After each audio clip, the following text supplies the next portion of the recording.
Hello everyone. Now we talk about the redemption of debentures.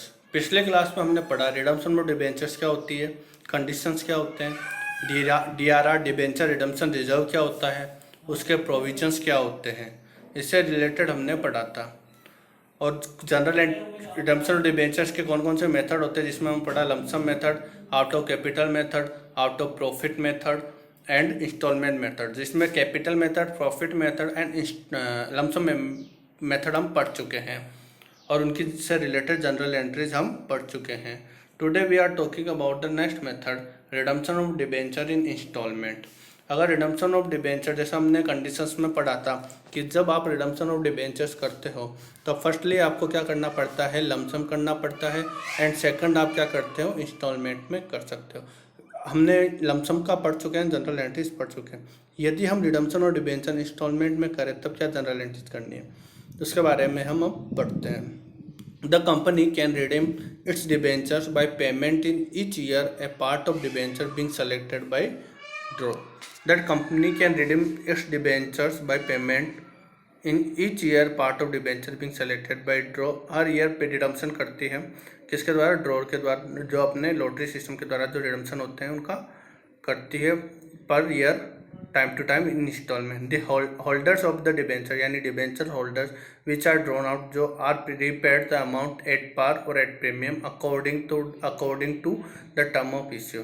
Drawn में जो जिस debenture holder का नाम आता है उस डिबेंचर होल्डर्स को रीपेमेंट कर दिया जाता है एट पार, एट प्रीमियम, जिस कंडीशंस जो इश्यू के समय डिसाइड होती है, और वो कंडीशन हम पढ़ चुके हैं पहले वाली क्लास में। DRR is created before commencing redemption of debenture under this method also. DRR भी इस मेथड के अंडर में क्रिएट किया जाता है। तो यह था redemption of debenture in instalment. इसके बाद नेक्स्ट है जनरल एंट्रीज, वही करनी है जैसे हम पहले कर चुके हैं कि डिबेंचर होल्डर के समय और पेमेंट के समय क्या एंट्री होती है। उसके बाद है redemption of debentures by purchase from open market.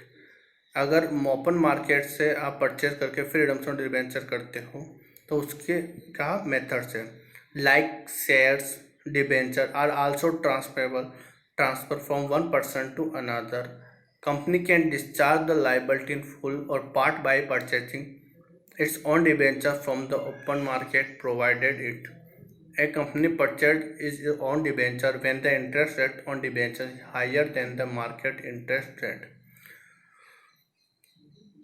हम जैसे जानते हैं कि शेयर मार्केट में हम डिबेंचर्स और शेयर्स एक पर्सन से दूसरे पर्सन को ट्रांसफ़र कर सकते हैं। जब when the interest rate on debentures, जब इंटरेस्ट रेट डिबेंचर्स पर हायर होती है इससे मार्केट इंटरेस्ट रेट से, तब कंपनी क्या करती है, अपने ही debentures open market, share market से परचेज करती है।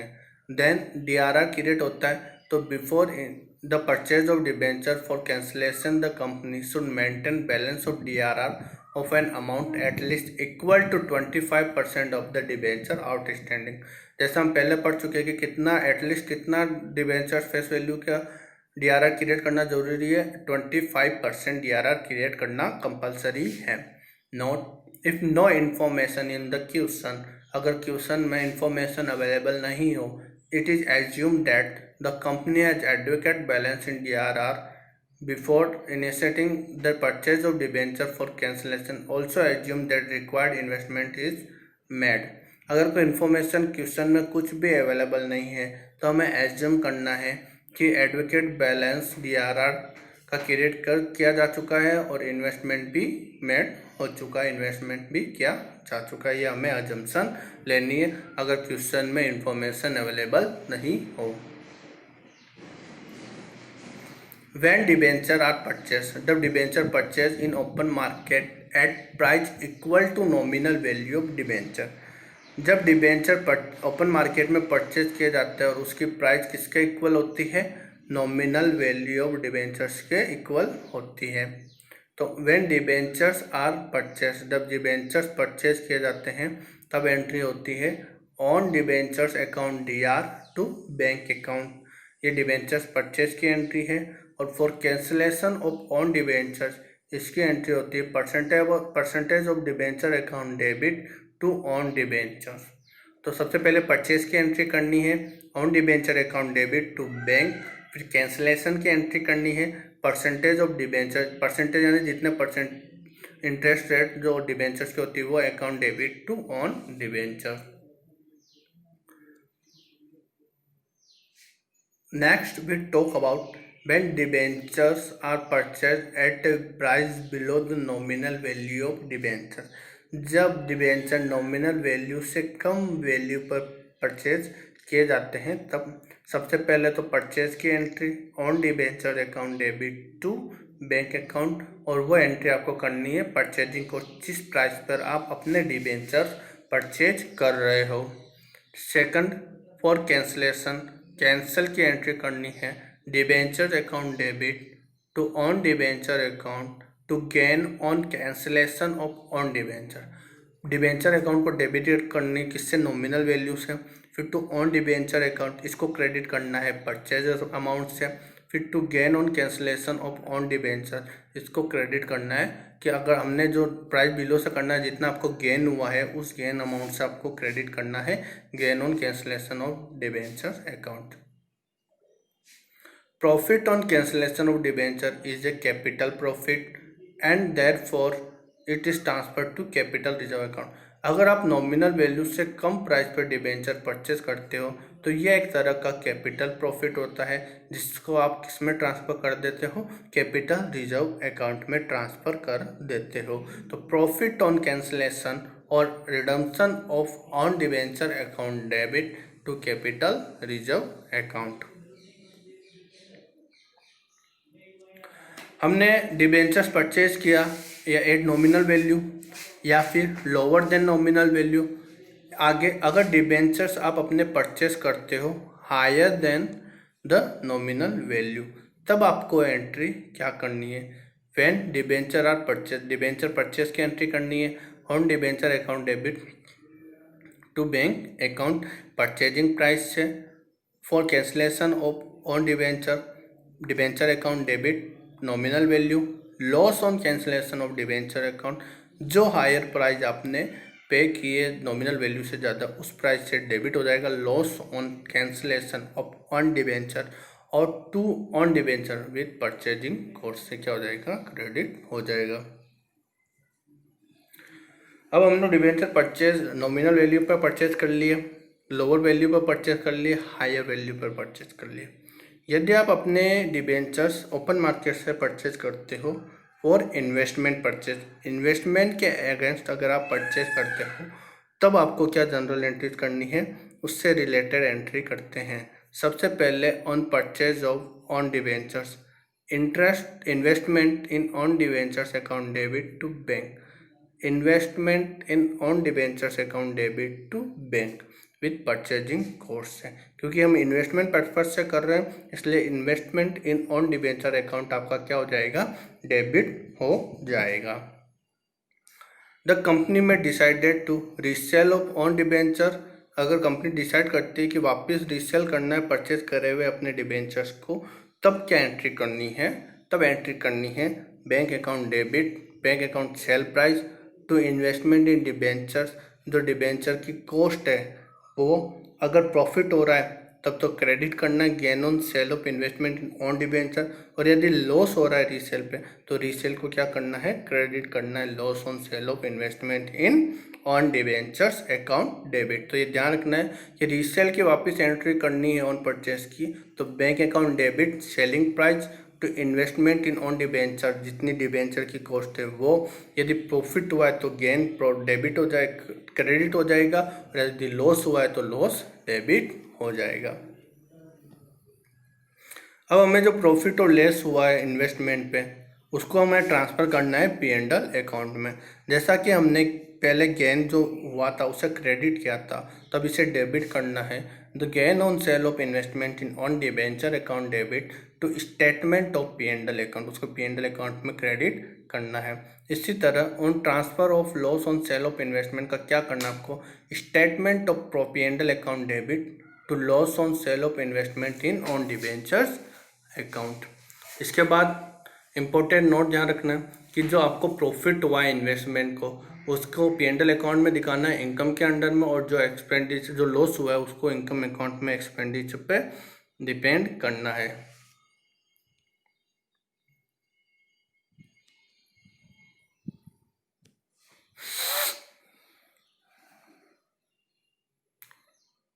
खुद के डिबेंचर्स को कैंसिल करने की entry, debenture account debit, loss on cancellation of own debenture account debit to investment in own debenture account और to gain on cancellation of own debenture account. Gain on cancellation of debenture is profit of capital nature is transfer to capital. जो investment पे आपको gain हुआ वो एक तरह का capital nature है, तो कैपिटल रिजर्व में ट्रांसफर हो जाएगा, और जो आपको लॉस हुआ है वो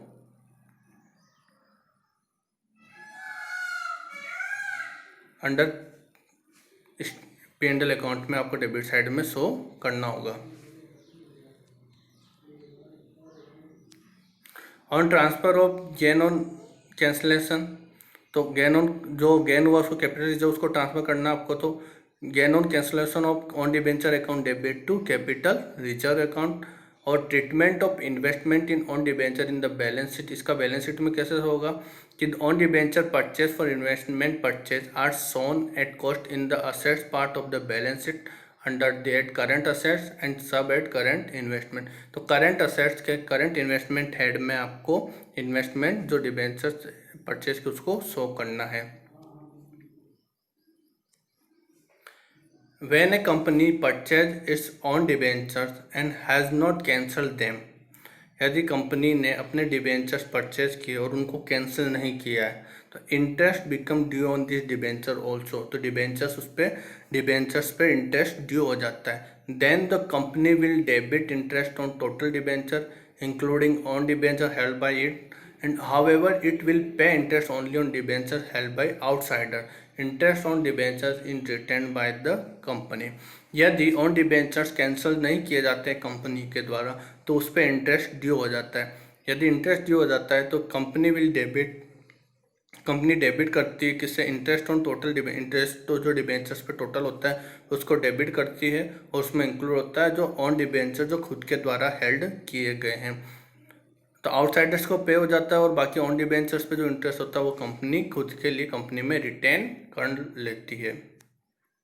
when interest become due on debenture, जब कैंसिल नहीं करने पर इंटरेस्ट ड्यू हो जाता है, तब क्या एंट्री करनी है, debenture interest account debit, total amount of interest आ जाएगा to debenture holder account, amount of interest payable on debentures to outsider and to interest on debenture, amount of interest on debenture held by the company. तो due होने की entry हो जाएगी debenture interest account debit, total interest आ जाएगा to debenture holder, जो outsider को interest pay करना है वो आ जाएगा, टू इंटरेस्ट ऑन डिबेंचर्स आ जाएगा, वो आ जाएगा आपका जो कंपनी द्वारा हेल्ड किए गए हैं। On payment of interest on debenture, interest पे पेमेंट की एंट्री क्या होगी, debenture holder account debit to bank account.